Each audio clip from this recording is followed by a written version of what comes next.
గారు మనకు లైవ్లో జాయిన్ అవుతున్నారు. అలాగే రాజకీయ విశ్లేషకులు డాక్టర్ ఎల్చాల దత్తాత్రేయ గారు మనతో పాటు స్టూడియోలో ఉన్నారు. గుడ్ మార్నింగ్ అండి, వెల్కమ్ టు వార్తలు వాస్తవాలు. ఇక రియల్ మూసీ బత్ పునరుజ్జీవం కాదు, అది కమర్షియల్ కూపం. రాష్ట్ర ప్రభుత్వం చెప్తున్నట్టుగా మూసీ పునరుజ్జీవం కాదు, మూసీని ప్రక్షాళన చేసే చిత్తశుద్ధి కాదు, కేవలం దాని చుట్టూ కొన్ని వేల కోట్ల రియల్ ఎస్టేట్ వ్యాపారం చేసేందుకే ప్రభుత్వం మూసీని ముందేసుకుందనేది చాలా స్పష్టంగా తెలుస్తుంది. రియల్ ఎస్టేట్ కోసం ప్రణాళికలు వరల్డ్ బ్యాంకుకి ఇచ్చినటువంటి పీపీఆర్తో ఆ విషయం గుట్టురట్టయింది. రియల్ ఎస్టేట్ కూడా దాంట్లో ఒక అంశంలాగా అనేక సందర్భాల్లో కమర్షియలైజేషన్ కూడా ఒకటంటూ పీపీఆర్లో తేడా తెలియజేసింది. రైట్, దేవిప్రసాద్ గారు, మూసీ పునరుజ్జీవం, మూసీ ప్రక్షాళన లేదా ఇంకా రకరకాల పేర్లతోటి మూసీ ప్రాజెక్టు ముందేసింది, దాదాపు 1,50,000 కోట్లతోటి. సో దీని వెనకాల రియల్ ఎస్టేట్ మాయాజాలం దాగి ఉంది. కొన్ని కోట్ల వ్యాపారం, వేల కోట్ల వ్యాపారం జరగబోతుంది అనేది ఎట్లా తేట తెల్లమైనట్టుగా మనకు అర్థం చేసుకోవచ్చు. గుడ్ మార్నింగ్ రాజేష్ గారు, ఈ న్యూస్ వీక్షకులకు శుభోదయం. మిత్రులు దత్తాత్రేయ గారికి గుడ్ మార్నింగ్. రాజేష్ గారు, అంటే ప్రధానంగా మూసీకి సంబంధించినటువంటి విషయంలో బీఆర్ఎస్ పార్టీగా, ఎందుకంటే కాంగ్రెస్ ప్రభుత్వం మొదటి నుంచి కూడా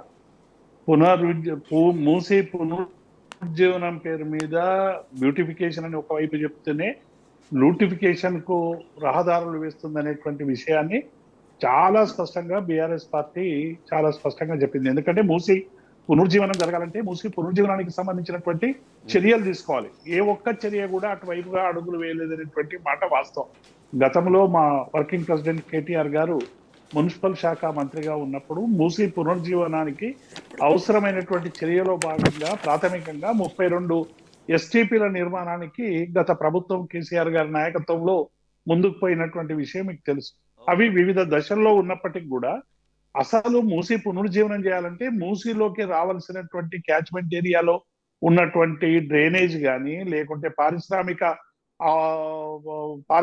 అవసరాల కోసం వెలిసినటువంటి ఫ్యాక్టరీల నుంచి వచ్చేటువంటి కాలుష్యం కానీ, రకరకాల కాలుష్యాల్ని మొదలు మూసీలోకి రాకుండా నివారించాల్సినటువంటి అవసరం ఉంది. వీటిని అన్నిటినీ కూడా పక్కకు పెట్టి మొదలే దాదాపుగా 170 ఇళ్ల వరకు కూల్చేసినటువంటి సందర్భాన్ని చూసాం. 16,000 ఇళ్ల వరకు రెడ్ మార్క్ వేసినటువంటి వైనాన్ని కూడా మనం అందరం చూస్తాం. దాంతో అనేక మంది, చాలా మంది ఇబ్బందులు పడ్డారు. కొంతమంది ఒకరిద్దరు గుండెపోటుతో కూడా మరణించినటువంటి సందర్భం మనకు తెలుసు.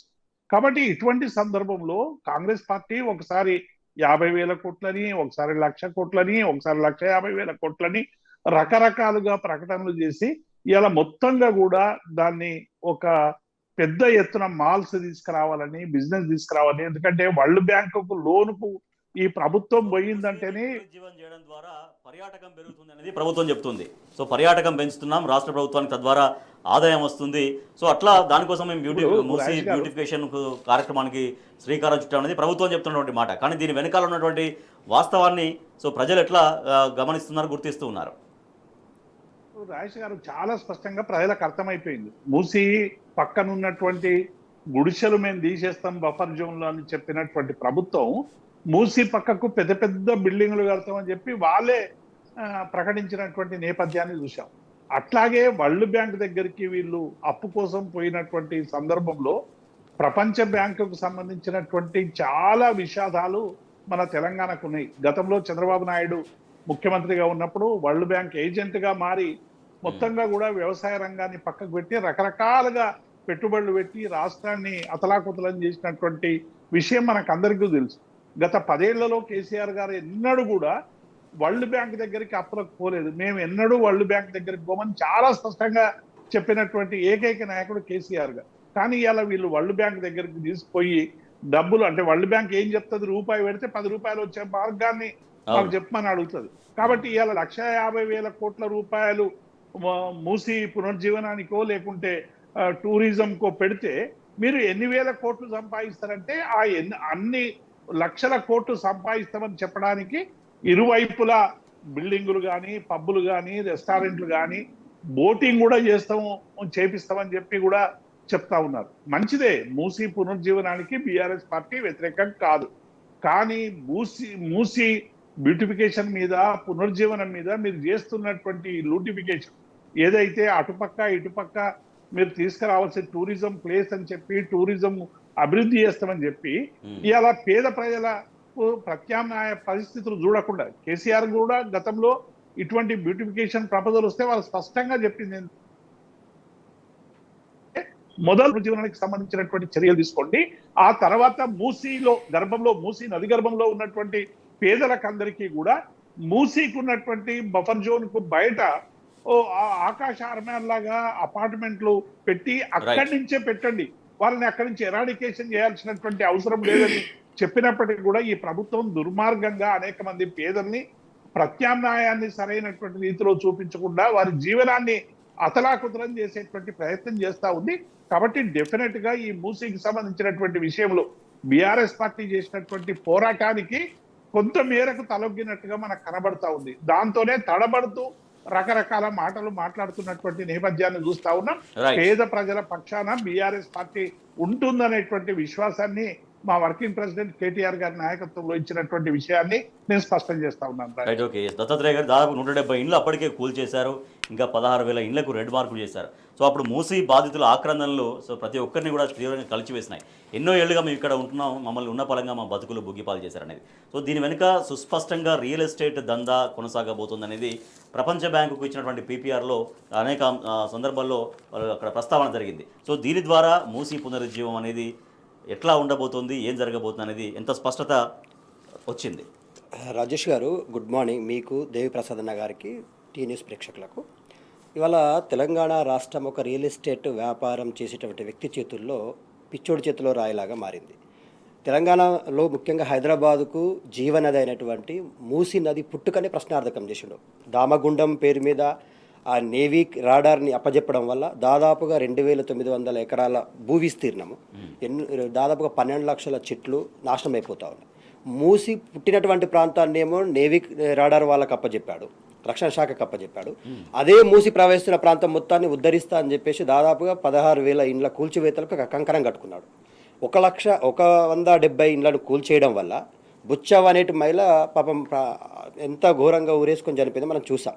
దాంతోపాటు రామకృష్ణ అనేటువంటి వ్యక్తి, చాలామంది ఆ పరివాహక ప్రాంతాల్లో ఉన్నటువంటి ఎస్సీ ఎస్టీ బీసీ మైనార్టీ వర్గాలను గూడు లేని పక్షులు అని చేసేటువంటి కార్యక్రమానికి కంకణం దిద్దాడు. అయితే ఏం చేస్తావయ్యా బాబు మిస్టర్ రేవంత్ రెడ్డి గారు, మీరు కూల్చివేతలు చేసి ఏం చేస్తావా అంటే, నేను రియల్ ఎస్టేట్ వ్యాపారులకు టెండర్లు ఇస్తా, దీంతో ఇక్కడ టవర్లు కట్టిస్తా, మొత్తం ప్లాజాలు ఏర్పాటైతే దీని ద్వారా రియల్ ఎస్టేట్ డెవలప్ అయితే దీంతో పాటు ఉపాధి పెరుగుతుంది అని చెప్పి మాట్లాడుతూ ఉన్నారు. యాక్చువల్గా క్లియర్గా ప్రపంచ బ్యాంకుకు రాసినటువంటి లేఖలో 2 times అండి రాజేష్ గారు, ఇది రియల్ ఎస్టేట్ వ్యాపారం కోసమే మేము మూసి ప్రక్షాళన తీసుకున్నాము. మీరు దాదాపుగా అందులో చూసారు కదా, ఫైనాన్స్ ఎలిమెంట్ సెక్షన్ 8Bలో 2 సార్లు రియల్ ఎస్టేట్ వ్యాపారం విషయంని ప్రస్తావిస్తూ వాళ్ళ యొక్క ఇంటర్నల్గా ఉన్నటువంటి అంతర్గత అంశాన్ని బహిర్గతం చేసిండ్రు. అంటే వాళ్ళ ఎజెండా ఏంది అంటే, మూసి కూల్చివేతలు మూసి ప్రక్షాళన కోసం కాదు, రియల్ ఎస్టేట్ వ్యాపారం కోసం. ఆ చుట్టుపక్కల ఉన్నటువంటి భూములన్నీ కూడా ఇప్పుడు కొన్ని కోట్లకు విలువలకు పడిగెత్తినాయి కాబట్టి ఆ ప్రాంతంలో ఉన్నటువంటి పేదలందరినీ ఇళ్ల నుంచి ఖాళీ చేయకపోతే హైడ్రా పేరు మీద కూల్చివేసి వాళ్ళని గొడులేని పక్షులను చేసి ఆ భూములన్నిటి కూడా వాళ్ళ చేతుల్లోకి కబ్జాలోకి తీసుకొని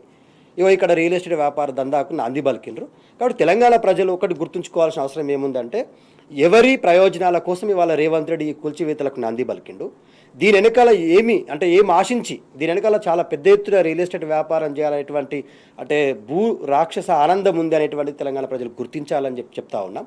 2-3 సార్లు బీఆర్ఎస్ పార్టీ నాయకులు కానీ ప్రజా సంఘాల నాయకులు కానీ వినతి పత్రాలు ఇచ్చి మూసీ ప్రక్షాళన పేరు మీద గతంలోనే తెలంగాణ రాష్ట్ర ప్రభుత్వంగా కొనసాగినటువంటి బీఆర్ఎస్ ప్రభుత్వం కేసీఆర్ గారి నాయకత్వంలో మూసీ నదిని అనుసంధానం చేయాలా, మూసీలోకి కృష్ణా గోదావరి నది జలాలను తరలించాలని చెప్పి ఎస్టీపీలు నిర్మించి అతి త్వరితగతిన ఈ కార్యక్రమాన్ని శ్రీకారం చుట్టారు. అయితే 16,000 ఇండ్లకు కూల్చివేయాలి అని చెప్పేసి మున్సిపల్ శాఖ మంత్రిగా ఉన్నటువంటి కేటీఆర్ గారు, నాడు హైదరాబాద్ మూసీ డెవలప్మెంట్ అథారిటీకి చైర్మన్గా ఉన్నటువంటి సుధీర్ రెడ్డి గారు, ఎల్బీ నగర్ ఎమ్మెల్యే, వాళ్ళిద్దరూ కేసీఆర్ గారి దగ్గరికి వెళ్ళి ఈ ప్రాజెక్టు వివరాలను ఎక్స్ప్లెయిన్ చేసిన తర్వాత కేసీఆర్ గారు, ఏ ఒక్క పేద ప్రజలు గూడు లేని పక్షులు అయితే నేను ఒప్పుకోను, ఖచ్చితంగా ఆ కూల్చివేతలను ఆపండి, దానికి ప్రత్యామ్నాయ మార్గాలను ఆలోచించండి అంటే మనం ఎస్టీపీ రూపంలో తీసుకొచ్చి వాళ్ళ ఆ ప్రక్షాళన కార్యక్రమాన్ని చేపడతా ఉన్నాం. కానీ రేవంత్ రెడ్డి ప్రభుత్వం ఈ కార్యక్రమాన్ని మాత్రం రియల్ ఎస్టేట్ వ్యాపారం కోసమే శ్రీకారం చుట్టింది. ఖచ్చితంగా ఇది ఒకవేళ పూర్తి స్థాయిలో అమలైతే చాలామంది పేద ప్రజలు గూడులేని పక్షులు అవుతారు. రేవంత్ రెడ్డి యొక్క ఏదైతే ఇడెన్ ఎజెండా ఉందో రియల్ ఎస్టేట్ వ్యాపారమే ఎజెండాగా పెట్టుకున్నటువంటి వ్యాపారం కోసమే చేస్తున్నట్టుగా ప్రపంచ బ్యాంక్. అంటే దీనికి కేంద్రం సహకారం ఉంటుందా? అంటే మొత్తం ఒక రియల్ ఎస్టేట్ వ్యాపారానికి అడ్డాగా మారబోతుంది, రియల్ ఎస్టేట్ వ్యాపారానికి కూపంగా మారబోతుంది, దీనికి కేంద్రం సహకారం ఉంటుందా అనేటువంటి ప్రశ్న. ఇప్పుడు 2 విషయాలు ఇక్కడ రాజేష్ గారు. పీపీఆర్ అని చెప్పేసి తీసుకుపోయి సబ్మిషన్ చేసిన తర్వాత ప్రపంచ బ్యాంక్కి మాకు డిపిఆర్ ఇవ్వండి, మీ ప్లాన్ ఆఫ్ యాక్షన్ ఏముంది అని చెప్పి స్పష్టంగా అడిగారు. అసెంబ్లీలో కూడా బలమైనటువంటి ప్రతిపక్షంగా ఉన్నటువంటి కేటీఆర్ గారు, హరీష్ రావు గారు చాలా స్పష్టంగా అడిగారు, డిపిఆర్ ప్రిపేర్ చేయకుండా, మీకు డీటెయిల్డ్ ప్రాజెక్ట్ రిపోర్ట్ లేకుండా మీరు ఏ విధంగా ఫండ్ జనరేషన్ చేయడం కోసం ప్రపంచ బ్యాంకు ముందుకు వెళ్ళారు అంటే మాకు రియల్ ఎస్టేట్ వ్యాపారం కోసమే అని చెప్పేసి స్పష్టమైపోయింది. కాబట్టి ఇక్కడ తిట్టతేలం అయిపోయింది. మూసీ ప్రక్షాళన అనేటువంటి దాని పేరు మీద రియల్ ఎస్టేట్ వ్యాపారం చేయాలనేటువంటిది ముఖ్యమంత్రి గారి ఎజెండా అనేటువంటిది అర్థమైంది. కాబట్టి తెలంగాణ ప్రజలు గుర్తెరిగి ఇంకొకసారి బీఆర్ఎస్ పార్టీ కూడా చాలా స్పష్టంగా చెప్పింది, మళ్ళొక్కసారి పేద ప్రజల ఇండ్ల వైపు తొంగి చూస్తే మాత్రం ఇంకా దేనికైనా కొట్లాడి తెగించడానికి సిద్ధంగా ఉన్నామని చెప్పి. మూసీ ప్రక్షాళన లేదా మూసీ పునరుజ్జీవం పేరుతో ప్రభుత్వం చేస్తోంది ముమ్మాటికి రియల్ ఎస్టేట్ వ్యాపారం, కొన్ని వేల కోట్ల రియల్ ఎస్టేట్ వ్యాపారానికి అక్కడ తెర తీయబోతోంది రాష్ట్ర ప్రభుత్వం అంటూ స్వయంగా ప్రపంచ బ్యాంక్ ఇచ్చినటువంటి పీపీఆర్తో ఆ విషయం గుట్టునట్టయింది. అనేక సందర్భాల్లో ఒక 2-3 సార్లు రియల్ ఎస్టేట్ వ్యాపారం కూడా దాంట్లో ఉంది, అంటే ఇంక్లూడింగ్గా ఉందనేది దాంట్లో వాళ్ళు ఇచ్చినటువంటి పీపీఆర్ నివేదికలో తేడతెల్లమవుతున్నటువంటి సాక్షిలో మనం ప్రధానంగా బ్యానర్ వార్త మనం చూస్తున్నాం. సాగు రైతుకే భరోసా, రైతు భరోసా పథకం పైన కేబినెట్ కమిటీ మార్గదర్శకాలు సిద్ధం. అయితే దీంట్లో కుటుంబంలో ఎందరి పేరిట ఎంత భూమి ఉన్నా కూడా మొత్తంగా 7 ఎకరాలకే పెట్టుబడి సాయం. ఆ కుటుంబంలో ఎంతమంది సభ్యులున్నా, ఎంత వేరే వేరే ఆ కుటుంబ సభ్యులకు పాస్బుక్లు వేరే వేరే ఉన్నా, దాంట్లో ఎవరికి ఎంత భూమి ఉన్నా ఓవర్లు అందరికి కలిపి ఆ కుటుంబానికి కలిపి కేవలం 7 ఎకరాలే. అంటే రైతు క్రైటీరియా కాదు, కుటుంబం క్రైటీరియాగా రైతు భరోసా ఇవ్వబోతుంది అనేది చాలా స్పష్టంగా తెలుస్తుంది. ఇది సాక్షిలో వచ్చినటువంటి వార్త. ఎస్ దేవిప్రసాద్ గారు, ఇప్పుడు రాజేష్ గారు చెప్పండి. గత సంవత్సర కాలంగా రైతులందరూ కూడా అనేక విషయాల పట్ల ఈ ప్రభుత్వం మీద తీవ్రమైనటువంటి ఆగ్రహాన్ని వెలిపిస్తున్నటువంటి పరిస్థితిని మనకు కనబడతా ఉంది. ఎందుకంటే ఎన్నికలప్పుడు ఇచ్చినటువంటి హామీ ఏంటి, రైతు బంధు కేవలం 10,000 మాత్రమే ఇస్తున్నారు, అది సరిపోదు, మేము 15,000 ఇస్తాం ఎకరానికి అని చెప్పి ఎన్నికల్లోకి అధికారంలోకి వచ్చిండ్రు. 6 గ్యారంటీల పేరు మీద 100 రోజుల్లో అమలు చేస్తామని చెప్పారు. కానీ రైతు బంధు అప్పుడు ఎన్నికల ముందు ఇవ్వాల్సినటువంటి రైతు బంధు ఇవ్వడానికి ప్రభుత్వం 7,300 కోట్ల రూపాయలు జమ చేసి రైతాంగానికి చేస్తా ఉంటే ఎన్నికల కమిషన్ దగ్గరికి పోయి రైతులొట్లో మట్టి కొట్టేటువంటి ప్రయత్నం చేసిన పార్టీ కాంగ్రెస్ పార్టీ. ఆ తర్వాత అధికారంలోకి వచ్చినాక ఆ రైతు బంధు పాత డబ్బులు మాత్రమే రిలీజ్ చేసింది తప్ప ఈ ప్రభుత్వం వచ్చినాక రైతు భరోసాను పట్టించుకున్నటువంటి పాపాన పోలేదు. పైగా రైతు భరోసా పేరు మీద ఒక క్యాబినెట్ సబ్ కమిటీ వేసి తర్వాత మంత్రులందరూ ఊరూరు తిరిగి ఏదో మేము అందరి దగ్గర ఇన్ఫర్మేషన్ తీసుకుంటున్నామని చెప్పి ఇప్పటి వరకు దీని మీద అసెంబ్లీలో చర్చిస్తామని చెప్పి మొన్న ఏదో నామమాత్రంగా చర్చకు పెట్టి, అది కూడా మేము అభిప్రాయాలు అడుగుతున్నాం, నిర్ణయం ఏం లేదు, మీరు చెప్పినవే మేము నిర్ణయాలు తీసుకుంటామని చెప్పి రేపు జరగబోయేటువంటి క్యాబినెట్ లో ఇవాళ మొత్తం రైతులకు కోతలు పెడుతున్నారు. ఇలా 2 కూడా గతంలో కేసీఆర్ గారు అప్పుడు ఉన్నటువంటి తెలంగాణలో ఉన్నటువంటి స్థితిని ఆలోచించి వ్యవసాయం అనేటువంటిది పూర్తిగా కుదేలైపోయింది, వారికి నీళ్ళు ఇవ్వాలి, విద్యుత్ ఇవ్వాలి, అవసరమైనటువంటి పెట్టుబడి ఇవ్వాలనే పేరు మీద ఇవాళ పంటను విపరీతంగా పండించేటువంటి ఒక స్థాయికి దేశంలోనే నంబర్ 1 స్థాయికి తీసుకొచ్చినటువంటి విషయాన్ని మనకు అందరికి తెలుసు. ఇవాళ రైతు భరోసా ఏం చేస్తుందంటే వానకాలం ఏమో నీటి వల్ల మొత్తంగా కూడా పారకం జరుగుతుంది, యాసంకి వచ్చే వరకు దాదాపుగా 50 to 60% తగ్గిపోతుంది ఈ రాజు గారు, ఎందుకంటే నీటి కొరత వల్ల రకరకాల సమస్యల వల్ల. కాబట్టి వీళ్ళు ఏం చేస్తున్నారంటే సాగుకు మాత్రమే ఇస్తామని చెప్పి ఒక కండిషన్ పెడతా ఉన్నారు. ఐటీ ఉన్నోళ్లకు ఉద్యోగులకు ఇవ్వమని ఒక రకమైనటువంటి ప్రయత్నం చేస్తా ఉన్నారు. పేరులోనే రైతు భరోసా అంటే ప్రతి రైతుకు భరోసా అందాలి. సో అదే రైతు భరోసా అనేది ఉద్దేశం. ప్రతి రైతుకు భరోసా కల్పిస్తేనే రైతు భరోసా అవుతుంది. కానీ వాళ్ళ ప్రతి కుటుంబానికి ఫర్ ఎగ్జాంపుల్ ఒక కుటుంబంలో 5 ఎకరాల వాళ్ళు 3 ఉంటే 3 పాస్బుక్లు ఉంటే ఆ 7 ఎకరాలు ఏదో సీలింగ్ 7 acres అనుకుంటారో ఆ 7 acres లోపు 5 acres ఉన్నా కూడా అందగలిపి కూడా 7 ఎకరాలకే వస్తుందంట. సో కుటుంబానికి ఒక యూనిట్గా తీసుకుంటే 7 ఎకరాల వాళ్ళకే సీలింగ్ అంటే ఇంకా ఆ రైతులు నష్టపోయినట్టే కదా, మిగిలిన రైతులు కూడా ఆ కుటుంబంలో ఉన్న వాళ్ళే కూడా. రాజేష్ గారు, ఇది రుణమాఫీలో కూడా వీళ్ళు అమలు చేసిండ్రు.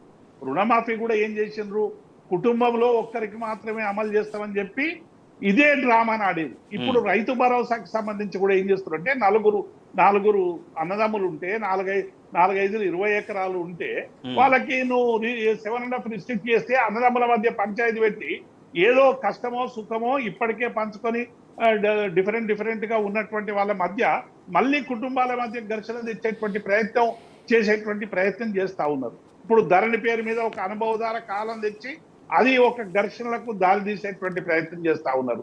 రుణమాఫీ పేరు మీద కుటుంబాలను విచ్ఛిన్నం చేసేటువంటి ప్రయత్నం చేసింది. అసలు మీరు 64 లక్షలు 68 లక్షల పాస్ పుస్తకాలు ఉన్నాయి. పాస్ పుస్తకాల ఆధారంగా మీరు యూనిట్ గా మీరు నేరుగా రైతులకు ఎంత ఇస్తారు? 5 ఎకరాలకు ఇస్తారా, 10 ఎకరాలకు ఇస్తారా, 15 ఎకరాలకు ఇస్తారా, 20 ఎకరాలకు ఇస్తారా అనేటువంటిది ఇలా పెట్టుబడి అనేటువంటిది వ్యవసాయాన్ని ప్రోత్సహించడానికి అవసరమైనటువంటిది. ఎందుకంటే ఇలా వ్యవసాయం చేయడం అనేటువంటిది దండగాని 2014 ముందు ఉన్నటువంటి స్థితిని మనం అందరం కూడా చూసినాం. దాన్ని కేసీఆర్ గారు బద్దలు కొట్టి రైతుకు అవసరమైనటువంటి ఆసరా ఇచ్చి, పెట్టుబడి ఇచ్చి, సౌకర్యాలు ఇచ్చి ఇలా సాగు చేస్తే ఇలా మొత్తంగా కూడా దాన్ని విధ్వంసం చేసేటువంటి పని చేస్తా ఉన్నారు.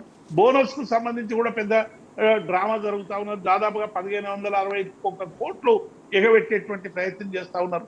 కాబట్టి ఇలా రైతు భరోసా పేరు మీద మీరు రిస్ట్రిక్షన్స్ పెట్టి రైతు నోట్లో మట్టి కొడితే డెఫినెట్ గా రైతు ఏం చేయాలో ఆలోచించుకుంటాడు. పెద్ద ఎత్తున ఒక రైతు ఉద్యమం ప్రారంభమయ్యేటువంటి అవకాశం ఉంటుంది అనేటువంటి విషయాన్ని మేము ఈ సందర్భంగా గుర్తు చేస్తాం. దత్తాత్రేయ గారు, గతంలో బీఆర్ఎస్ ప్రభుత్వం 10,000 ఇస్తుంది, రైతులకు భిక్షం లాగా ఇస్తుంది, మేము వస్తే 15,000 ఇస్తామన్నారు. సో రైతు జనరల్గా సరే ఎక్కువ వస్తుందంటే ఒక రకమైన ఆశ ఉంటుంది. ఆశతో సరే కాంగ్రెస్ ప్రభుత్వం వైపు వాళ్ళందరూ నిలబడ్డారు. సో ఇవాళ ఇదే వీళ్ళు కోరుకున్నారా? రైతాంగం ఇది కోరుకుందా? ఎందుకంటే పెంచినట్టే పెంచితే ఇస్తామని చెప్పారు, తర్వాత ఏకంగా కోతలు పెట్టడం, ఇదా రైతాంగం కోరుకుందో? గత ప్రభుత్వం కేసీఆర్ గారి ప్రభుత్వం ఏమో రైతుని రాజు చేసే ప్రయత్నంలో రైతుని కంటికి రెప్పలాగా కాపాడుకుంటే, రేవంత్ రెడ్డి గారు అధికారంలోకి రావడమే అత్యంత పెద్ద సామాజిక వర్గం. తెలంగాణలో 70% పైగా రైతులే ఉంటారు. వాళ్ళ వెన్ను విరిసేటువంటి ప్రయత్నాలు చేస్తూ ఉన్నారు. రుణమాఫీ పేరు మీద రైతులను 2గా విభజించిండ్రు. అసలు యాక్చువల్గా రుణమాఫీ జరిగింది కేవలం 30 లక్షల మందికే. జరగాల్సింది 70 లక్షల పైచలకు రైతులు ఉంటే 30 లక్షల మందికే జరిగింది. దాంట్లో చేసింది కేవలం 18,000 కోట్లు, తర్వాత ఒక 2 కోట్లు 3 కోట్లు యాడ్ చేశారు, అయిపోయిందా? తర్వాత సన్నాలకే ఇచ్చేసి రైతు అది ఏది బోనస్ సన్నాలకి ఇచ్చి మిగతా వడ్లు దొడ్ల వడ్లకు మాత్రం ఇవ్వకుండా రైతులను అక్కడ విభజించిండు. పోనీ ఈయన ఇచ్చినటువంటి ఈయన సకదనం ఏంటంటే దీనికోసం ఆశపడ్డరు. నేను రైతు భరోసా ఇస్తా, మీకు 15,000 ఇస్తా, కౌలు రైతులకు ఇస్తా, ప్లస్ కూలీలకు కూడా 12,000 ఇస్తా అంటే నిజమే కావచ్చు అని చెప్పి నమ్మి నానబోస్తే పుచ్చి బుర్రలు అయినట్టుగా ఇవాళ నువ్వు చేస్తున్న కార్యక్రమం అంతా ఏంది? రైతులను విభజించి పాలిస్తున్నాం. రాజేష్ గారు, కేసీఆర్ గారి ప్రభుత్వంలో 70 లక్షల మంది రైతులు రైతు బంధు రూపంలో లబ్ధి పొందారు. దాంతో రుణమాఫీ విషయంలో కానీ, ఉచిత విద్యుత్ విషయంలో కానీ, ఒకవేళ రైతులు చనిపోతే రైతు బీమా విషయంలో కానీ ఎక్కడ కూడా రైతులను విభజించి పాలించలేదు. రేవంత్ రెడ్డి గారు అధికారంలోకి రావడమే రైతులని మొట్టమొదటిసారిగా రుణమాఫీ పేరు మీద సగానికి సగం తగ్గించిండు. 70 లక్షల మంది రైతులకు రుణమాఫీ జరగాల్సి ఉంటే కేవలం 24 లక్షల మందికి మొదటి విడతలో, తర్వాత ఇంతమందికి ఇచ్చాడు మనం చూసాం. 3 లక్షల మందికి ఇచ్చేసి ఓవరాల్గా ఒక 30 లక్షల మందికి కూడా ఇవ్వలేదు.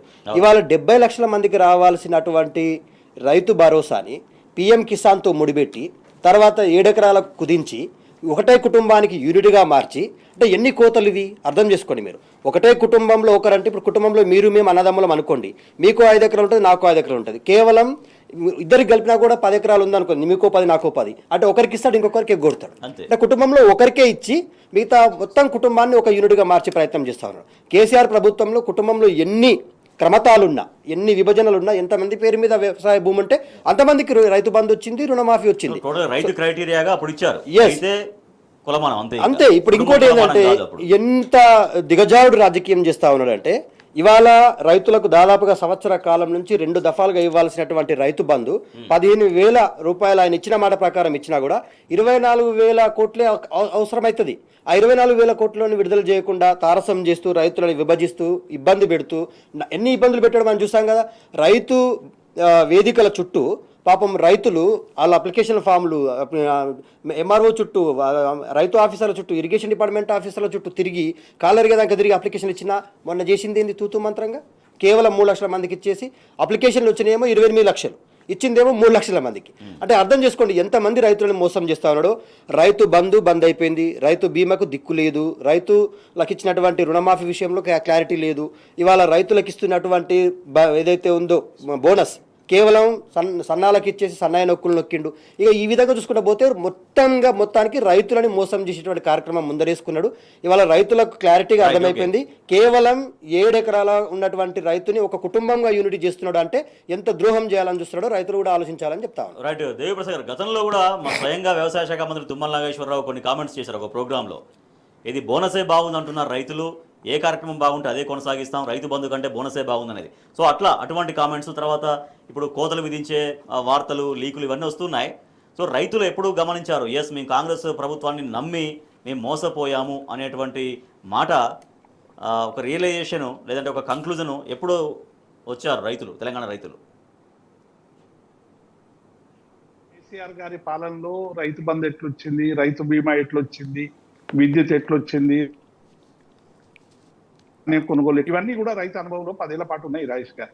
అటువంటి దాన్ని ఇవాళ మొత్తంగా కూడా విధ్వంసం చేసి ఈ సంవత్సర పాలనలోనే మనం ఏదో అన్నం వండితే ఒక మెతుకు చూస్తే ఉడికిందా లేదా అని తెలిసినట్టు ఈ సంవత్సర పాలన అనేది చాలా ఇంపార్టెంట్ టెన్యూర్. ఎందుకంటే ఏ ప్రభుత్వానికైనా తొలినాళ్ళలో ప్రజల పట్ల ఎక్కువ ప్రేమ ఉండాలి. కానీ రేవంత్ రెడ్డి గారికి తొలి 1 year లోనే ప్రజల పట్ల ఎంత కోపం ఉందో, ఎంత ఇబ్బంది పెడుతున్నాడో మనం రుణమాఫీ అమల్లో కావచ్చు, లేకుంటే రైతు భరోసా విషయంలో కావచ్చు, బోనస్ విషయంలో కావచ్చు. 157 లక్షల మెట్రిక్ టన్నులకు సంబంధించినటువంటి వడ్లు వండితే వీళ్ళు కేవలం 47 లక్షల టన్నులకు మాత్రమే ప్రభుత్వం బోనస్ ఇచ్చింది. అంటే దాదాపుగా 1560 కోట్లు దానికి ఎగ్గొట్టింది. రాజేష్ గారు చాలా లెక్కలు చాలా స్పష్టంగా చెప్తున్నాయి. 148,700 ఎకరాలకి దాదాపుగా 80,453 కోట్ల రూపాయలు మనం వివిధ దశల్లో రైతు బంధు కోసం ఇచ్చాం. రైతులందరూ కూడా 3 ఎకరాల లోపు ఉన్నటువంటి రైతులు 73%, 74%, దాదాపు 73.63 ఉన్నారు. 48 లక్షల మంది రైతులు ఉన్నారు. 5 ఎకరాల లోపు 18%, దాదాపుగా 12 లక్షల మంది ఉన్నారు. మీరు స్టేట్ అవేగా ఈ కమిటీలు లేకుండా, ప్రశ్నలు లేకుండా ఈ 50-55 లక్షలకైతే ఇమీడియట్ గా వేసేటువంటి అవకాశం ఉన్నా కూడా ఇవాళ కేవలం 0.9 మంది వీళ్ళు చాలా దుష్ప్రచారం చేసిర్రు. 100 ఎకరాలకు ఇస్తున్నారు, 1000 ఎకరాలకు ఇస్తున్నారు, పుట్టగొడుగులకు ఇస్తున్నారు అని చెప్పి కేవలం 0.9 అంటే 5,861 మంది రైతులు మాత్రమే ఇవాళ 25 ఎకరాలకు పైన ఉన్నటువంటి వాళ్ళు తెలంగాణలో ఉన్నారని ప్రభుత్వమే లెక్కలు చెప్తా ఉంది. కాబట్టి ఇటువంటి సందర్భంలో ఇవాళ రైతు భరోసాను ఎగ్గొడుతున్నారనేటువంటి విషయాన్ని రైతులు వచ్చేసిండ్రు. రుణమాఫీ ఏమైందో మనం చూసిన 30,000 కోట్ల నుంచి 26,000 కోట్ల బడ్జెట్ కు తీసుకొచ్చి 17 కోట్ల మమ అనిపించే విషయాన్ని మన కళ్ళ ముందు చాలా స్పష్టంగా కనబడతా ఉన్నది. కాబట్టి ఇవన్నీ కూడా ఇది రైతు వ్యతిరేక ప్రభుత్వం అనేటువంటి విషయాన్ని రైతులు అర్థం చేసుకుంటా ఉన్నారు. కాకపోతే ఏంటంటే సంవత్సరం అయింది, ఇస్తరేమో వస్తుందేమో అనే ఆలోచనతో రైతులు ఉన్నారు. కానీ అది కూడా ఈ సంవత్సర కాలంగా తేలిపోయింది.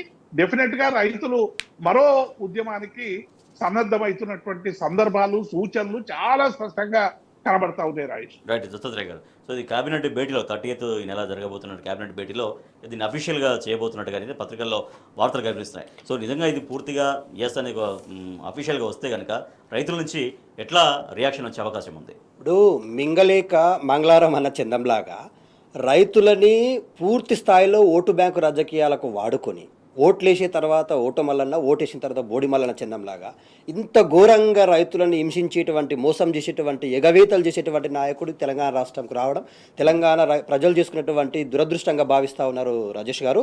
చాలామంది రైతులు ఏమంటున్నారంటే రైతు భరోసా 15,000 ఇస్తా అన్నాడు కదా, పోనీ కౌలు రైతుల లెక్కలు తీశాడండి ఇప్పటి వరకు? ఒక్క కౌలు రైతు లెక్కలు తీయలేదు. పోనీ రైతు కూలీల విషయం అంటా ఉన్నాడు. ఉపాధి హామీ కూలీలే రైతు కూలీలు. తెలంగాణ రాష్ట్రంలో ఉపాధి హామీ కార్డు ఉన్న ప్రతి ఒక్క రైతుకు ఉపాధి హామీ కూలీలాగా 12,000 రూపాయలు వేసేయచ్చు, చిత్తశుద్ధి ఉంటే ప్రభుత్వానికి.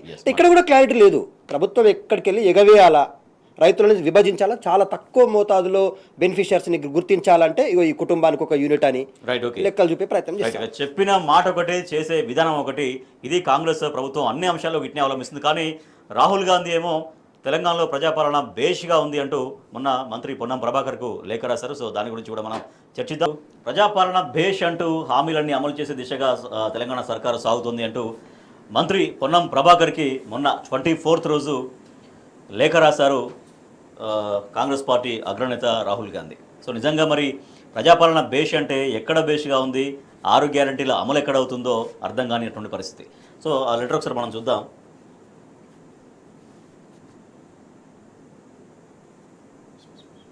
ఎస్, ఇది 24th December 2024. Sri Ponnam Prabhakar, dear Sri Ponnam Prabhakar, I hope this letter finds to you well. This is to acknowledge to receive your letter. I would like to congratulate the Telangana government on its progress towards fulfilling our guarantees. I appreciate the initiatives taken by the Transport Department and the Backward Classes Welfare Department. I extend my best wishes to Telangana government and hope you continue work towards realizing as realising our vision of Nyay sincerely Rahul Gandhi సంతకంతో లేఖ రాశారు Ponnam ప్రభాకర్కి. Right Devi Prasad గారు, so 6 గ్యారంటీలు అమలు అవుతున్నాయి, fulfilling hour guarantees అంటే మన గ్యారంటీలు అమలు అవుతున్నందుకు శుభాకాంక్షలు తెలియజేస్తున్నా అంటూ మంత్రి పొన్నం ప్రభాకర్కు రాహుల్ గాంధీ రాసినటువంటి లేఖ. సో నిజంగా మరి ఆ గ్యారంటీలు ఎక్కడ అమలు అవుతున్నాయి, ఎవరికి అమలు అవుతున్నాయి, ఎవరు లబ్ధి పొందుతున్నారు అనేది తెలంగాణ ప్రజలకు అర్థం కానిటువంటి పరిస్థితి. ఇప్పుడు రాహుల్ గాంధీకి ఎవరు తర్జుమా చేసి చెప్తారో ఎవరు కావాలని రాహుల్ గాంధీ కూడా ఇటువంటి తప్పుడు ప్రచారం చేసి ప్రజలలో ఏం చేయదలుచుకున్నాడో రాహుల్ గాంధీ ఇలా సమాధానం చెప్పాలి. ఒకవైపు ఏమో రాహుల్ గాంధీ ఇక్కడికి వచ్చినప్పుడు నిరుద్యోగులకు ఇచ్చినటువంటి హామీలు చూసినాం. 2 లక్షల ఉద్యోగాలు ఇస్తాము, జాబ్ క్యాలెండర్లు ప్రకటిస్తాం, చిక్కడపల్లి సెంట్రల్ లైబ్రరీకి వచ్చి చెప్పిన తర్వాత రేవంత్ రెడ్డి గారు ఏం చేశారో మనం చూసినాం. చదువుకుంటున్నటువంటి విద్యార్థుల మీదనే లాఠీలు మోపి వారు పెడుతున్నటువంటి డిమాండ్లను అనగదొక్కేటువంటి ప్రయత్నం చేశారు. 7వ హామీ ప్రజాస్వామ్య పునరుద్ధరణ మీద ఇచ్చినటువంటి హామీని ఎట్లా ఉల్లంఘిస్తారో చూసినాం. ఇప్పుడిప్పుడే వార్తలు వస్తూ ఉన్నాయి. ఎర్రోళ్ళ శ్రీనివాస్ నాయకుడు, టీఆర్ఎస్ పార్టీ నాయకుడింటికి కూడా టాస్క్ ఫోర్స్ పోలీసులు వచ్చి ఇలా వేధిస్తూ ఉన్నారు, రకరకాల కేసులు పెట్టేటువంటి ప్రయత్నం చేస్తూ ఉన్నారు. అంటే ఎవరు మాట్లాడినా ఎవరు చేసినా వాళ్ళ ఇళ్ల మీదకి టాస్క్ ఫోర్స్ సిబ్బందిని పంపించి భయభ్రాంతులు చేసేటువంటి ఒక ప్రక్రియ చేస్తున్నారు. ప్రజాస్వామ్య పునరుద్ధరణ పేరు మీద ప్రజాస్వామ్యాన్ని హత్య చేసేటువంటి ప్రయత్నం చేస్తూ ఉన్నారు. ఇంకొక వైపు ఏమో టోటల్ గా ఈ 6 గ్యారంటీలకు సంబంధించినటువంటి అనేక ఏ ఒక్క హామీ అమలుకు నోచుకోకపోయినా అమలైనవి అని చెప్పి ఆయన తర్జుమా చేసి లెటర్లు పంపించడం అనేది ఎంత దుర్మార్గం. మన మహేష్ గౌడ్ గారు కూడా ఒక లేఖ రాసింది, మా ప్రతిపక్షాలకు లేఖ రాసింది, ఆయన రాహుల్ గాంధీకి లేఖ రాయాల్సింది. ఇవన్నీ కూడా చేయడంలో ఇబ్బంది అవుతున్నాయి. మనం పార్టీ పక్షాన హామీ ఇచ్చినాం, రేవంత్ రెడ్డి గారు అమలు చేయడంలో తాత్సర్యం చేస్తున్నారు, మన పార్టీ పరువు పోతున్నది, కనీసం కాపాడడానికి మీరైనా రేవంత్ రెడ్డి గారికి సలహాలు సూచనలు ఇవ్వాలని చెప్పి మహేష్ గౌడ్ గారు లేఖ రాస్తే ప్రజలు సంతోషించేవాళ్ళు. ఒకవైపు మహేష్ గౌడ్ ఏమో పాలకులు ఎవరైతే ప్రభుత్వంలో ఉన్నారో వాళ్ళకు లేఖలు రాస్తారు, కానీ ఉల్టా అన్నట్టు ఇలా ప్రతిపక్షానికే లేఖలు రాసేటువంటి స్థితి వచ్చింది. ఇలా రాహుల్ గాంధీ పొన్నం ప్రభాకర్ రాసినటువంటి లేఖ ప్రజలు నవ్వుకుంటారు. ఒకసారి అది మనం తర్జుమా చేసి సోషల్ మీడియాలో పెట్టి ప్రజలకు చూపిస్తే రాహుల్ గాంధీకి వేల లేఖలు రైతాంగం రాసి ఇక్కడ ఉన్నటువంటి ఈ డొల్లను బహిర్గతం చేసేటువంటి అవకాశం ఉంది. రాజేష్ గారు, వీళ్ళు ఈ హామీలు అమలు చేయరు, హామీలు అమలు చేయాలడిగినటువంటి మా నాయకుల మీద, కేటీఆర్ గారి మీద కావచ్చు, హరీష్ రావు గారి మీద కావచ్చు, మా టీఆర్ఎస్ నాయకుల మీద కావచ్చు, మా సోషల్ మీడియా సైనికుల మీద కావచ్చు, అందరి మీద కూడా ఏదో కేసు పెట్టి మా గొంతులు నొక్కాలని చూస్తా ఉన్నారు.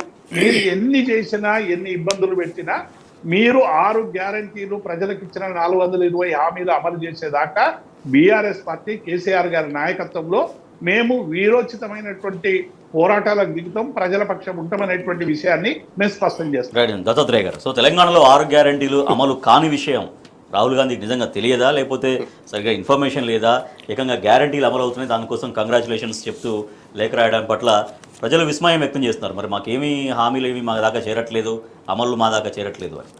ఇంటికి వాకిలి సాక్ష్యం అనేటువంటి సామెత ఉంది తెలంగాణలో. ఇక్కడ ఈ రేవంత్ రెడ్డి గారు ఇచ్చినటువంటి హామీలకు రాహుల్ గాంధీ గ్యారెంటీ ఇచ్చాడు కదా, తెలంగాణలో ప్రతి నియోజకవర్గం తిరిగి ప్రతి బహిరంగ సభలో చెప్పాడు కదా.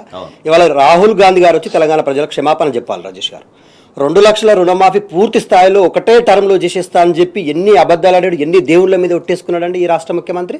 ప్రతి ఒక్క దేవుడు ఇవాళ బాధపడతా ఉన్నారు. అయ్యా నా మీద ఒట్టేసుకొని రైతులను ఎందుకు మోసం చేస్తా ఉన్నావు, నా పేరు చెప్పి రైతులను ఎందుకు ఇబ్బంది పెడతా ఉన్నామని దేవుళ్ళు ఇబ్బంది పడే పరిస్థితి తీసుకొచ్చాడు. అయితే 2 లక్షల రుణమాఫీ ఉత్తదైంది కదా రాజేష్ గారు, సగం మందికి కూడా కాలేదు పూర్తి స్థాయిలో.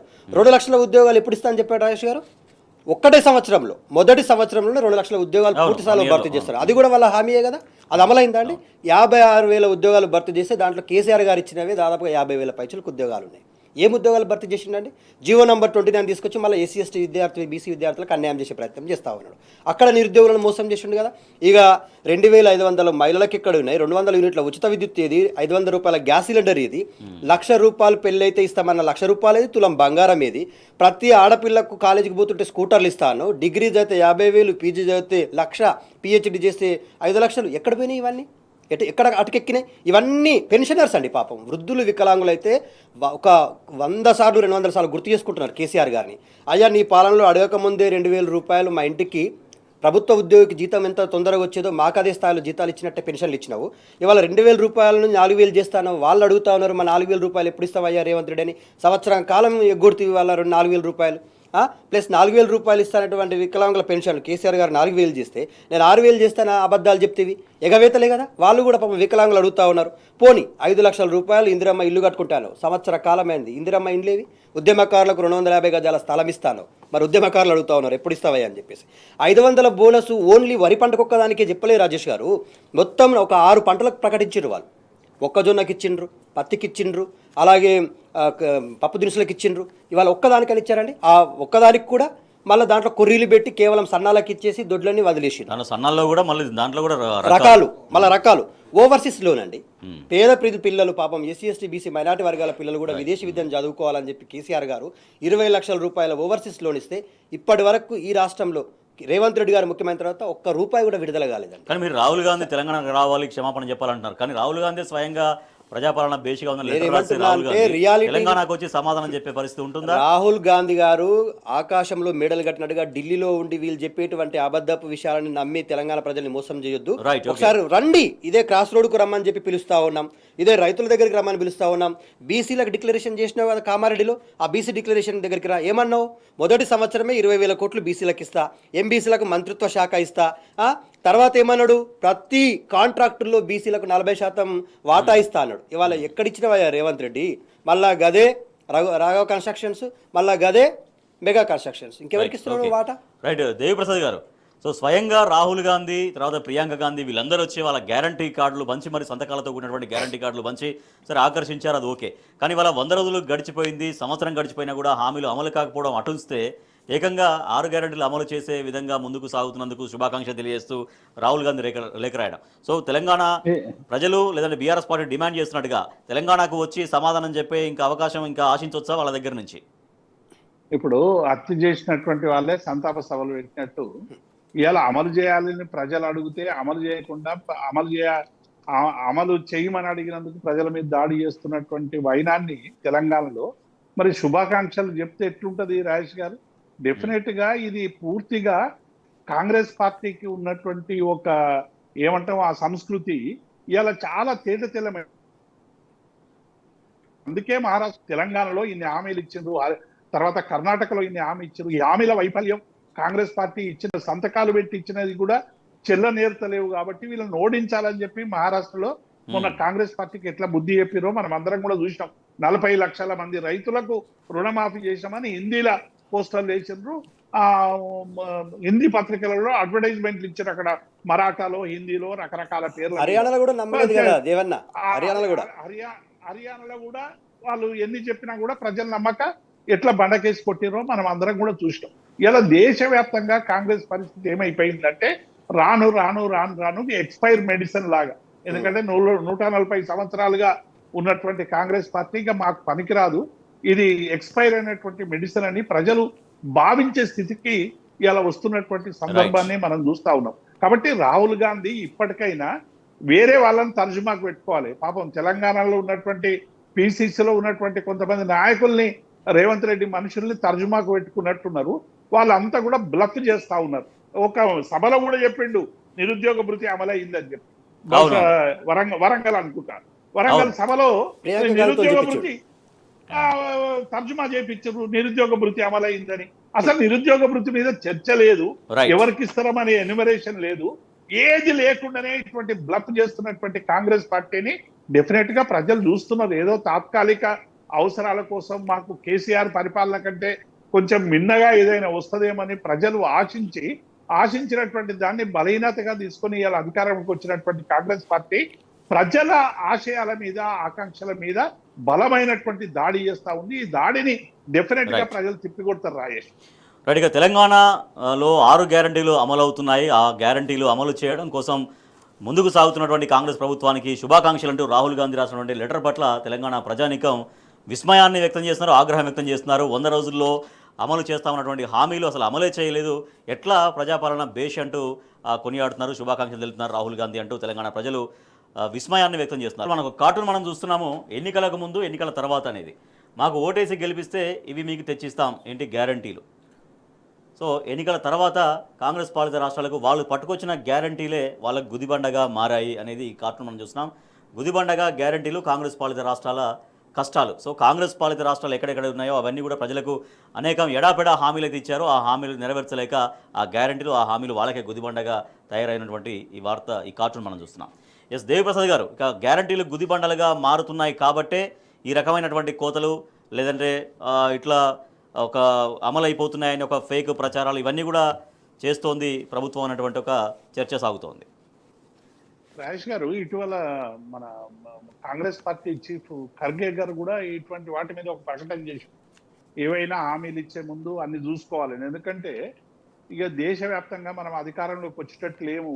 మనం ఇస్తున్నటువంటి హామీలేమో చాంతాడంతో ఉన్నాయి, చేసేదేమో చెంచడి చేస్తున్నాము. అది హిమాచల్ ప్రదేశ్ కావచ్చు, కర్ణాటక కావచ్చు, తెలంగాణ కావచ్చు. ఇట్లా వాళ్ళు అధికారంలోకి వచ్చినటువంటి రాష్ట్రాల్లో చెప్పింది చాంతాడు, చేసేది చెంచడు అనేటువంటి విషయాన్ని చాలా స్పష్టంగా ప్రజలు అర్థం చేసుకుంటున్నారు. దీని ప్రభావం ఇటీవల మహారాష్ట్ర, హర్యానాలలో కూడా పడింది. కాబట్టి ఈ హామీలు ఇచ్చే ముందు ఆలోచించుకోవాలనేటువంటి అంశాన్ని ఖర్గే గారు చెప్పకనే చెప్పినటువంటి సందర్భాన్ని చూసాం. కాంగ్రెస్ పార్టీ అలవి కాని హామీలు, అసలు ఈ రాష్ట్రానికి వచ్చేటువంటి ఓన్ రెవెన్యూ రిసిప్ట్స్ ఎంత, కేంద్రం నుంచి వచ్చేటువంటి నిధులు ఎంత, ఎఫ్ఆర్బిఎం పరిధిలో తీసుకురావాల్సినటువంటి అప్పులు ఎంత, వీటిని పరిగణలోకి తీసుకోకు చెప్పినట్టు మనం చూసినాం. కాలేజీ పిల్లలకు స్కూటీలు ఇస్తామనేటువంటి సందర్భం కావచ్చు, లేకుంటే నిరుద్యోగ భృతి విషయంలో కావచ్చు, పెన్షన్ల పెంపు విషయంలో కావచ్చు. ఇవన్నీ కూడా ప్రజలు ఏమనుకున్నారంటే కాంగ్రెస్ పార్టీ ఇస్తదేమని. ఎంతమంది ఎన్నికల ముందు కూడా అనేక మంది విలేకరులు అడిగిన వీళ్ళు చెప్పింది ఏంది, మాకు చాలా నిష్ణాతులైనటువంటి ఆర్థికవేత్తలు ఉన్నారు, చిదంబరం లాంటి వాళ్ళు, మన్మోహన్ సింగ్ లాంటి వాళ్ళు, పెద్ద పెద్ద వాళ్ళు ఉన్నారు, మాకు ఈ అప్పులు కానీ ఈ లేకుంటే ఈ చిన్న చిన్న అంశాలు కానీ మాకు పెద్దగా లెక్క కాదు, అన్ని హామీలు అమలు చేస్తామని చెప్పి డంకా బజాయించి చెప్పారు. కానీ ఇలా అధికారంలోకి వచ్చిన తర్వాత మొత్తంగా కూడా కర్ణాటకలో వెనక్కిపోతా ఉన్నారు హామీలు. హిమాచల్ ప్రదేశ్ లో నూతన కాంట్రిబ్యూషన్ పెన్షన్ విధానాన్ని తెస్తాము, పాత కాంట్రిబ్యూషన్ విధానం నుంచి మిమ్మల్ని బయటపడేస్తామని ఉద్యోగులకు కూడా హామీ ఇచ్చి ఇవాళ ఏ ఒక్క హామీని కూడా మినిమం కూడా నెరవేర్చేటువంటి పరిస్థితి లేదు. కాబట్టి అన్ని వర్గాలు ఇవాళ చాలా స్పష్టంగా కాంగ్రెస్ పార్టీ యొక్క ఈ మోసాల్ని చాలా స్పష్టంగా అర్థం చేసుకుంటా ఉన్నాయి. భవిష్యత్తులో వాళ్ళందరిలో కూడా మార్పు వస్తా ఉన్నది. రాజేష్ గారు, వీళ్ళు మార్పు రావాలని ఓటేస్తే మళ్ళీ మార్పు కోసం ఆలోచించేటువంటి అనివార్యతను ఇలా కాంగ్రెస్ పార్టీ సృష్టిస్తుంది అనేటువంటి భావన ప్రజలలో పర్కులేట్ అవుతున్నటువంటి విషయం వాస్తవం. రాజేష్ రైట్, దత్తాత్రేయ గారు, ఇట్లా గుదిబండలుగా మారుతున్నాయి గ్యారంటీలు. తాళముకు తెలియకుండానే ఎడాపెడిగా హామీలు ఇవ్వడం, ఫైనల్గా అమలు చేయడంలో చేతులెత్తేసి ఇలా గుదిబండలుగా మారడం ఒకటైతే, ఇవాళ తెలంగాణ రాష్ట్రంలో అవినీతి చాలా విపరీతంగా పెరిగిపోయింది అనేది నిన్న జేడీ లక్ష్మీనారాయణ గారు ఒక రిపోర్ట్ రిలీజ్ చేశారు. రాష్ట్రంలో పెచ్చిమెరిన అవినీతి, ఏడాది పాలన బాగాలేదంటూ youth for anti corruption Telangana సర్వేలో వెల్లడి చేశారు ఆయన.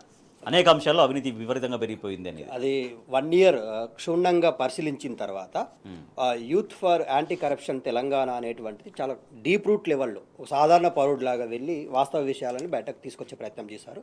ఏదైతే జేడీ లక్ష్మీనారాయణ గారి ఆధ్వర్యంలో పనిచేసినటువంటి యూత్ ఫర్ యాంటీ కరప్షన్ అనేటువంటిది విడుదల చేసినటువంటి రిపోర్ట్ ఉందో 100% నిజం రాజేష్ గారు.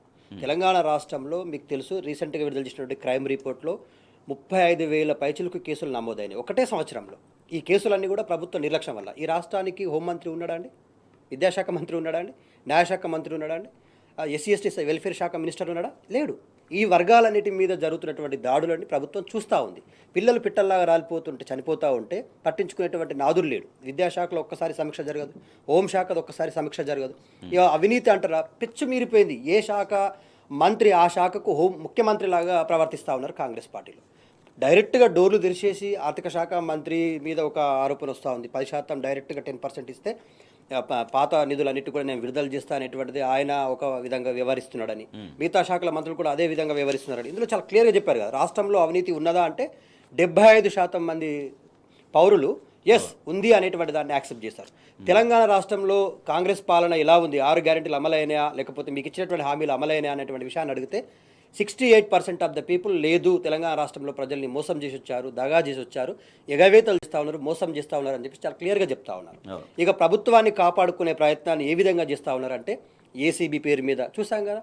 ఫార్ములా ఈ రేస్ విషయంలో కేటీఆర్ గారికి ఆయన ఇచ్చినటువంటి ఎవిడెన్సెస్ అన్నీ ఒక ప్రెస్ మీట్లో ఆధారాలతో సహా ప్రవేశపెట్టిన తర్వాత ఇంకా ఏం మాట్లాడాలో అర్థం కాక ఏసీబీకి డైవర్ట్ చేసే ప్రయత్నం చేసిండు. ఏజీపీ నోటీసులు ఇచ్చేటువంటి ప్రయత్నం చేస్తూ ఉంది. అంటే కేవలం నాటకం డైవర్ట్స్ చేయడం కోసం తెలంగాణ రాష్ట్రంలో ఇవాళ ఈ అవినీతి శ్వేతపత్రాన్ని ఖచ్చితంగా తెలంగాణ రాష్ట్రంలో ఏదైతే జేడీ లక్ష్మీనారాయణ గారు విడుదల చేశారో ప్రతి విద్యార్థి, యూనివర్సిటీలో ఉన్నటువంటి విద్యార్థులు కానీ, ప్రజా సంఘాల నాయకులు కానీ ఖచ్చితంగా చదవాలని, దాన్ని ఒక రెఫరెండంగా తీసుకొని ఈ ప్రభుత్వం పైన పోరాటం చేయాలనేటువంటిది ఒక రాజకీయ విశ్లేషకుడిగా నేను ఈ తెలంగాణ ప్రజలకు సూచిస్తా ఉన్నాను. ఎందుకంటే తెలంగాణలో కొత్తగా వచ్చినటువంటి ప్రభుత్వం తీరు ఎలా ఉందంటే ఎవ్వరు కూడా దాన్ని సాటిస్ఫైడ్గా ఉన్నదని చెప్పట్లేరు.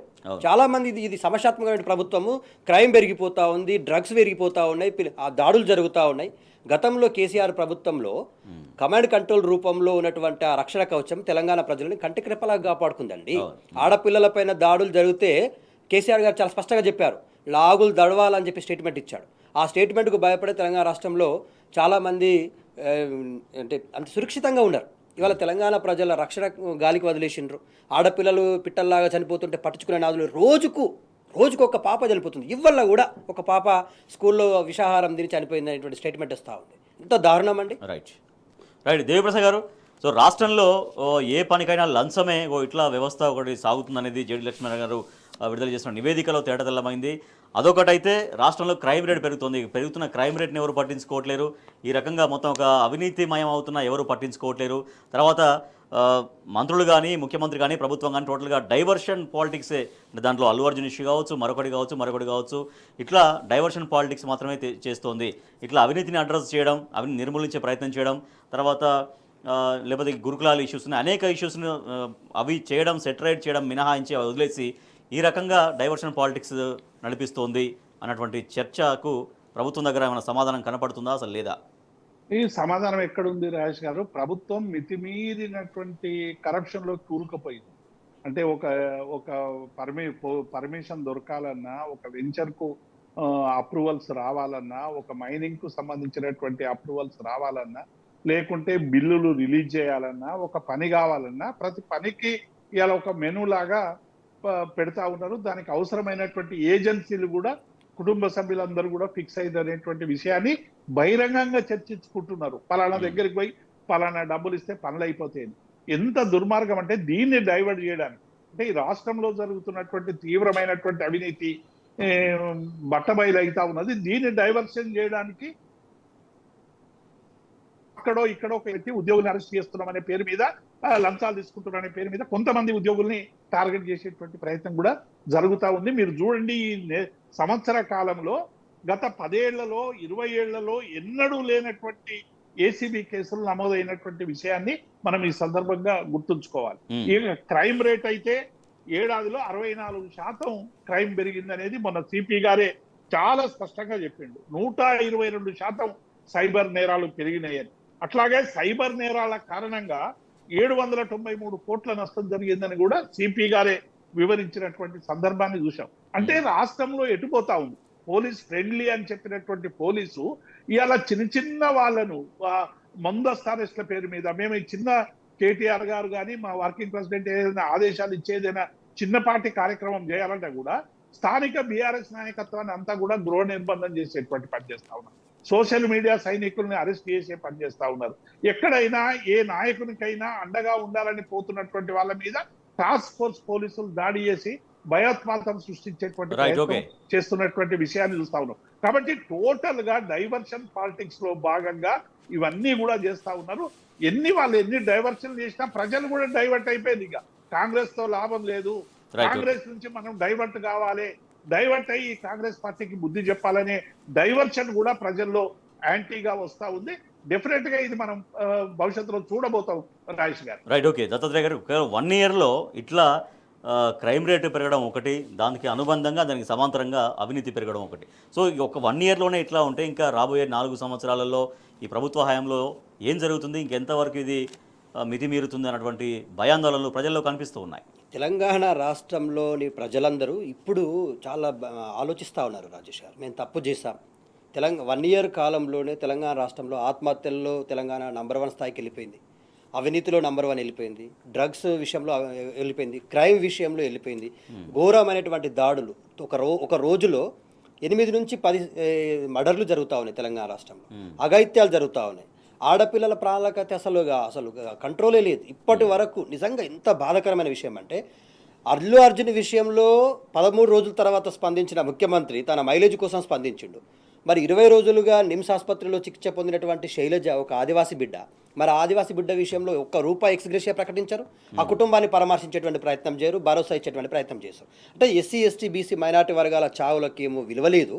కేవలం రాజకీయ లబ్ధి కోసమేమో అల్లు అర్జున్ ఇష్యూని ముందరేసుకొని వారం రోజులుగా అదే ఎపిసోడ్ రన్ చేస్తాం. సో ప్రభుత్వ పనితీరుకు సంబంధించి కూడా పర్వాలేదు, అంటే జస్ట్ బాగుందని మాత్రం ఎక్కడ ఒపీనియన్ రాలే. పర్వాలేదు అనేది 41.8 అయితే, బాగా లేదనేది 25.3 అండ్ అధ్వానంగా ఉందనేది 23.3. దాదాపుగా 8-9 శాఖలు ఒకటే వ్యక్తి దగ్గర ఉన్నప్పుడు ఏ విధంగా పని బాగుంటుంది రాజేష్ గారు? హోంశాఖ మంత్రి లేడు, విద్యాశాఖ మంత్రి లేడు, సాంఘిక సంక్షేమ శాఖ మంత్రి లేడు. అన్ని శాఖలు ఆయన దగ్గర పెట్టుకొని గుప్పిట్లో పెట్టుకొని నేను ఏకఛత్రాధిపత్యం చేస్తా అంటే తెలంగాణలో పరిపాలన ఎట్లా బాగుంటుంది? ప్రజలు ఎవరికి సమస్యలు చెప్పుకోవాలా? ప్రజావాణి అని చెప్పి ఓపెన్ చేశారు. ఇప్పటి వరకు ప్రజావాణిలో తీసుకున్నటువంటి అప్లికేషన్ల మీద సమస్య పరిష్కారం అనేటువంటిది ఒక్కడికి జరగలేదు. అప్లికేషన్ తీసుకోవడం, మూలకు పెట్టుకోవడం. ఇప్పుడు ఈ 6 గ్యారెంటీలు అమలు చేయడం కోసం కూడా చాలా రోజులుగా అప్లికేషన్లు తీసుకున్నారు.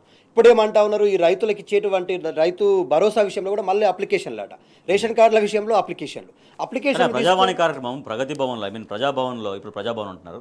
సో దాంట్లో చాలా ఆర్భాటంగానే స్టార్ట్ చేశారు ఆ రోజు. అంటే చేసినటువంటి ఓ రోజు ముఖ్యమంత్రి ఒక అరగంట ఒక గంట ఉన్నట్టున్నారు. తర్వాత ఆయన ఢిల్లీకి వెళ్ళారు. సో తర్వాత నుంచి ఇంతవరకు ముఖ్యమంత్రి ప్రజల్ని కలవని పరిస్థితి. సో ప్రజల్లో ఎటువంటి చర్చ జరుగుతుంది? అసలు రాజేష్ గారు, అది ఇప్పుడు ప్రజాభవన్ కాదు, అది అక్కడ ప్రజలు ధర్నాలు చేసుకొని సమస్యను పరిష్కరించుకోవడం కోసం అక్కడ ధర్నాలు చేస్తూ ఉన్నారు. మీరు చూడండి, మొన్నటికి మొన్న డయాలసిస్ పేషెంట్లు అక్కడే ధర్నా చేశారా? నిరుద్యోగులు అక్కడే చేశారా? తర్వాత పార్ట్ టైం యూనివర్సిటీలో పనిచేసినటువంటి పార్ట్ టైం లెక్చరర్స్ అక్కడే ధర్నాలు చేస్తూ ఉన్నారా? కలవడానికి వెళ్తే ఎవరు ఉండట్లేరు. అక్కడ ఒక నోడల్ ఆఫీసర్ని అపాయింట్ చేశారు, ఆ ఆఫీసర్ అందుబాటులో ఉండరు. కేవలం కాంట్రాక్ట్ అవుట్సోర్సింగ్ ఎంప్లాయీస్ అప్లికేషన్ తీసుకొని రిసీట్ ఇచ్చేస్తూ ఉన్నారు. ఆ రిసీట్ కూడా కంప్యూటరీకరణ అవ్వట్లేదు. కాబట్టి ఎక్కడ సమస్యలు పరిష్కారం అవుతున్నాయి? ఎక్కడి సమస్యలు అక్కడే పేరుకుపోయినాయి. కాబట్టి ప్రజలకు విరక్తి చెందుతూ ఉంది. మీరు చెప్పినప్పుడు ఏమో మేము 7వ గ్యారంటీగా ప్రజా హక్కులు నెరవేరుస్తామని చెప్పారు. ఇవాళ ప్రజాస్వామ్యం కూనే అవుతుంది. 16 మంది మావోయిస్టులను సీతక్క జిల్లాలోనే ఊచకోత కూర్చి చంపేశారు కదా. అది కూడా తెలంగాణలో ఉన్నటువంటి పౌర హక్కుల నేతలు మాట్లాడుతూ ఉన్నారు కదా. మీరేం చెప్పిండ్రు? మేము ఎన్కౌంటర్లకు వ్యతిరేకం, ప్రజా హక్కులను కాపాడుతాం, రైతులకు కాపాడుతాం అన్నారు. రైతుల భూముల విషయంలో లఘుచర్యలు ఏం జరిగింది? రైతుల భూముల విషయంలో నిర్మల్ జిల్లాలో దివాలాపూర్లో ఏం జరిగింది? ఇవన్నీ ప్రజా హక్కులను ఉల్లంఘించడమే కదా. అంటే ప్రజా హక్కు అనేటువంటిది కేవలం మాటలకు పరిమితమైంది, చేతలకు మాత్రం దూరం అయిపోయింది అనేది అర్థమైపోయింది. రైట్ దేవిప్రసాద్ గారు, సో ప్రజాపాలన, ప్రజాభవన్ అంటే పాలనలో ముందు ప్రజా ఉంది, భవన్కు ముందు ప్రజా పెట్టారు. కానీ నిజంగా ప్రజల ఆమోదం లేకుండా పోయింది ప్రభుత్వానికి అనేది ఇటువంటి సర్వేల్లో తెలుస్తున్నటువంటి మాట. సో ఇందాక మనం మాట్లాడుతున్నట్టుగా ప్రజాభవన్లో రెగ్యులర్గా ప్రజలు రావచ్చు, నేరుగా ముఖ్యమంత్రి ప్రతిరోజు కలుస్తారనేది చాలా ఆర్భాటంగా కార్యక్రమం స్టార్ట్ చేశారు. కానీ టోటల్గా ఆ కార్యక్రమం అసలు పక్కన పెట్టారు. ఇప్పుడు నిజంగా అసలు ప్రజావాణి నడుస్తుందా నడవట్లేదా ప్రజాభవన్లో అనేది ఎవరికి తెలియని పరిస్థితి. ఇప్పుడు రాజేష్ గారు, ముఖ్యమంత్రి అప్లికేషన్ తీసుకుంటాడని చెప్పినటువంటి ప్రజాభవన్లో ఇవాళ ఆఖరికి ఒక అధికారి చేతిలో అది బందీ అయిపోయింది అనేటువంటి విషయం అందరికి తెలిసిందే. ఇప్పుడు కానీ అప్పుడు ప్రజాభవన్ స్టార్ట్ చేసినప్పుడు 1-2-3 రోజులు ఆ హడావిడిలో కిలోమీటర్ల కొద్దీ పాపం జనాలు అక్కడ పంజాగుట్ట, ఇక్కడ నాగార్జున సర్కిల్ దాకా సహజంగానే ఉంటాయి కదా ప్రజల ఆకాంక్షలు. అనేక ఇండివిజువల్ విషయాలు, రకరకాల విషయాలు ఈ ప్రభుత్వం ఏదో చేస్తుందని నమ్మిస్తే మొత్తంగా కూడా మోసం చేసినటువంటి సంవత్సర కాలంలో ఏ ఒక్క సమస్య పరిష్కారం కాకపోయే వరకు ఇక లాభం లేదని ప్రజలు పోవడం మానేసి పోరాటాల వైపు పోతున్నటువంటి విషయాన్ని మనం చాలా స్పష్టంగా చూస్తున్నాం. అన్ని రకాల పోరాటాలు, సమగ్ర శిక్షకు అభియాన్ సంబంధించిన ఉద్యోగులు కావచ్చు, ఆశాలు కావచ్చు, అంగన్వాడీలు కావచ్చు, ఇట్లా మీరు చెప్పుకుంటూ పోతే అందరు కూడా గతంలో ఆ ప్రజాభవన్పై దరఖాస్తులు ఇస్తే ఏ ఒక్క సమస్య పరిష్కారం కాలేదు, ఇక పోరాటమే మార్గం అనేటువంటి విషయాన్ని ప్రజలు చాలా స్పష్టంగా అర్థం చేసుకుంటున్నారు రాజేష్. కాబట్టి ఇలా ప్రజా సమస్యల మీద ఎలుగెత్తి నిలదీస్తున్నటువంటి వాళ్ళ మీద ఎటువంటి చర్యలు జరుగుతున్నాయో ఇంతకుముందే మిత్రులు దత్తాత్రేయ గారు చెప్పినట్టు రక్తపేర్లు బాధించేటువంటి ప్రయత్నం 2014 ముందు తెలంగాణలో ఎట్లయితే పల్లెల్లో యువకులు కానీ ఎవ్వరు కానీ గ్రామాల్లో ఉండనివ్వని పరిస్థితి నుండి ఒక 10 సంవత్సరాల కేసీఆర్ పరిపాలనలో ఆ చేదు గుర్తులన్నీ కూడా చెరిపేసేటువంటి విధంగా పరిపాలన చేసినటువంటి సందర్భాన్ని చూస్తా ఉన్నాం. మళ్ళీ ఇవాళ గ్రామాల్లో బూట్ల చప్పుడు మొదలై యువకులందరూ కూడా గ్రామాల నుంచి పోయేటువంటి స్థితిని మళ్ళీ కొనసాగించేటువంటి ప్రయత్నం చేస్తా ఉన్నారు. మళ్ళీ హింసను రెచ్చగొట్టేటువంటి ప్రయత్నం చేస్తా ఉన్నారు. కాబట్టి ఇప్పటికైనా ప్రజలు కాంగ్రెస్ పార్టీ చేస్తున్నటువంటి ఈ దుష్టంతాలని గమనంలోకి ఉంచుకొని ఆ, అవసరమైనటువంటి కార్యాచరణలో భాగం కావాలని మేము విజ్ఞప్తి చేస్తాం. రైట్. ఇక 1 ఇయర్లో ప్రభుత్వం ఫెయిల్ అయిపోయింది, ప్రభుత్వం పనితీరు బాగాలేదనేది చాలామంది ప్రజలు ఒపీనియన్ చెప్తున్నట్టుగా youth for anti corruption Telangana సర్వేలో వెల్లడైంది. ఆ నివేదికను విడుదల చేశారు సిబిఐ మాజీ జేడీ లక్ష్మీనారాయణ. సో ప్రజల నుంచి ప్రజా సమస్యలు అనేక ఉన్నాయి, ప్రజలు వాటి నుంచి దృష్టి మరల్చేందుకోసం అనేక డైవర్షన్ పాలిటిక్స్ చేస్తోంది, పూర్తిగా గ్యారంటీలని పక్కన పెట్టేసింది, పరిపాలనలో చేతులు తీసింది ప్రభుత్వం అనేది ప్రజల నుంచి వస్తున్నటువంటి ఫీడ్బ్యాక్ ఈ నివేదిక చెప్తుంది. Thank you so much Deviprasad garu, thank you so much Dattatreya garu. ఇది ఇవాల్టి వార్తలు వాస్తవాలు. చూస్తూనే ఉండండి టీ న్యూస్.